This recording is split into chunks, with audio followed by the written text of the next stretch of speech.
this may be difficult for some people to understand. Yeah. The vote needs to get there before the election ends. Okay.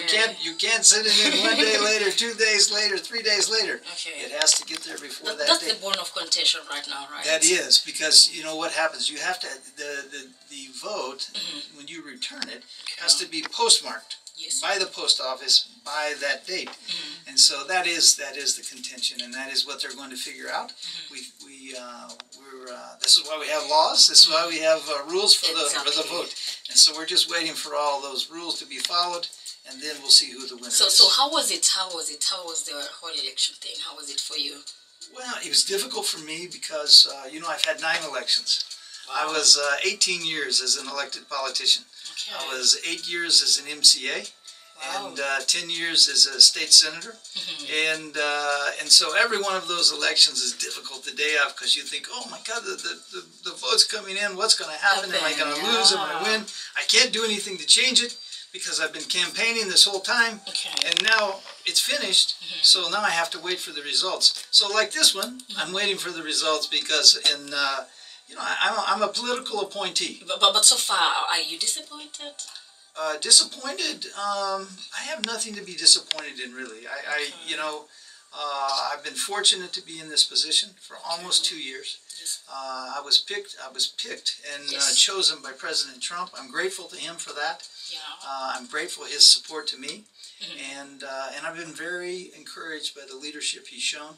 And so, if I'm able to continue, that's wonderful.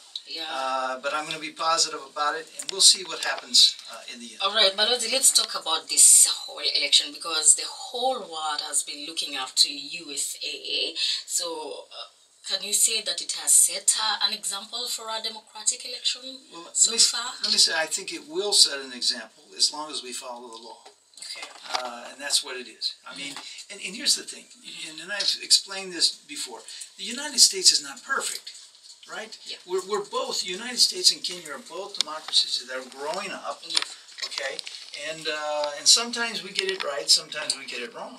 Now, we've had a lot of time to get some things right, and I believe it's been in our favor. It's brought about prosperity for our country, so much prosperity that even during this COVID, and people forget this, even during COVID, the United States was hit so hard with so many, I mean, so much. They were hit hard, but in the same time, they spent over $1 billion to help other people get through COVID, including Kenya. Including Kenya, and we've in the United States, the generosity of the American people, they've invested so much to be a good friend to Kenya, and that's why when I say USA Marafiki, it's about a relationship where you do what's best for others, and when others are in a difficult crisis, you help them. And that's what the United States has done, and that's what the United States will continue to do. Yeah, we're going to speak about the relationship between U.S. and Kenya, but do you think we're going to witness a repeat election? No, not a repeat, and that's not part of the process. Well, there'll probably be recounts. They'll recount the vote. There won't be a revote, but they'll actually take a look at the ballots and decide whether that's the proper count. And so they have about 30 days to do this. And then when that's complete, the electors from those counties, I'm thinking like a Kenyan here. Those states, have counties in Kenya. No, I know. like states, those states will have their electors will cast their vote for you know which candidate. All right. So how do you feel? Do you think the courts will do in favor? Well, all I can say, I hope the courts just they follow the law, and whatever that is. So once all of the legal ballots are counted, and once all the illegal ballots are taken out. Do you mean, is there an illegal vote? What well, there's obviously votes that were illegal, and it's happened in elections past, and it happened in this case too.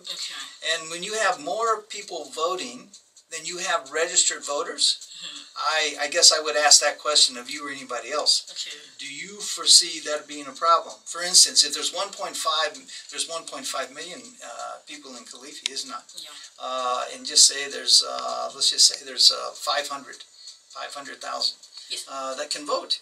All right, children can't vote. even in Kenya, they can't vote, right? Exactly. But if we have 500 and you get 600,000 votes, where are they? Where are they? Were they dead? Were they fictitious names? Whatever you would call that into question. So we just have to make sure the numbers are right. We have to make sure the vote is right.